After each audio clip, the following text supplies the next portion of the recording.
It had been 20 years since I last spoke to my parents, and now they were trying to reconnect.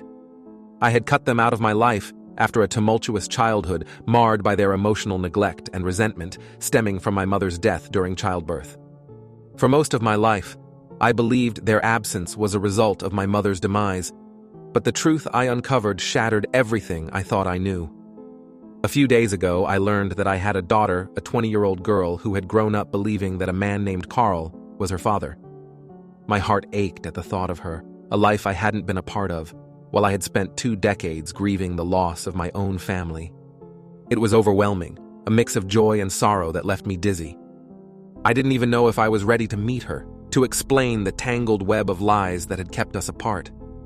As my parents began sending me messages filled with apologies, I felt a pang of guilt each time I saw their names flash on my phone.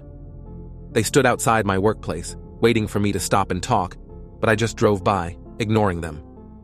I couldn't bear to confront the past they had crafted with their silence and deceit. They had failed me as parents, and I couldn't shake the feeling that their apologies were self-serving.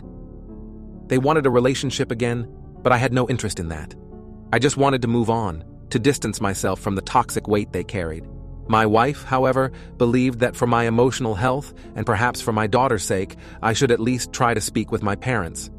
"We need to clear the air," she said. "Ignoring them won't make this go away. You have to consider your daughter too." But I couldn't fathom inviting them into my life again. My heart was heavy with confusion and hurt, and I didn't have the capacity to deal with the fallout of their actions. Then came the news of my daughter's existence, a flicker of hope amid the chaos. My wife and I debated whether we should trace her and reach out. We finally decided to send her a message through social media. I wanted to introduce myself, to acknowledge the years lost, but the thought of how to tell her I was her biological father filled me with anxiety. I imagined her shock, her anger. How could I possibly explain everything? It was a week later when I received a response from her. It was brief, a few lines that revealed a tumultuous mix of emotions.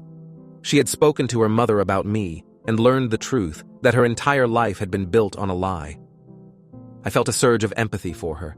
She had grown up with a false identity, and now her world was shifting beneath her feet. But despite the shock, she expressed a desire to meet me and my family. As we arranged to fly out to see her, I felt an amalgamation of excitement and dread. Would she be angry with me? Would she blame me for her mother's deception? We arrived at the airport, and my heart raced as we walked toward the designated meeting spot. When I finally laid eyes on her, I was struck by how much she resembled me. She had my eyes, my nose. It was a surreal moment. The initial awkwardness soon melted away as we sat together, sharing stories about our lives. She spoke about her upbringing, the emotional distance she felt from her mother and Carl. It was heart-wrenching to hear, but I couldn't deny the bond forming between us. I realized that despite the circumstances of her conception, she was still my daughter, a living testament to a part of my life I had never known. Our conversation turned to the challenges she faced in reconciling her past. She explained how her mother had reacted when she confronted her about the message I sent. Amy initially denied everything until pressed, and finally the truth spilled out, leaving her shattered. I felt a pang of guilt for her pain, but I also felt a sense of relief that she was forging her own path. The weekend passed in a blur of emotions, laughter, and connection. She bonded with my wife and my young son, and I saw glimpses of hope for our future as a family. We shared meals, and the walls of mistrust began to crumble as we exchanged stories, laughter, and even tears. Despite the joy of this reunion, the shadows of my own family loomed large. My parents had broken their promise to stay away and had attempted to reach out once again. My uncle was furious with them for hiding the truth and was not shy about expressing his anger. They were desperate to repair the damage, pleading with me not to tell him they had known about my daughter all along. But I was no longer concerned with their pleas or their apologies.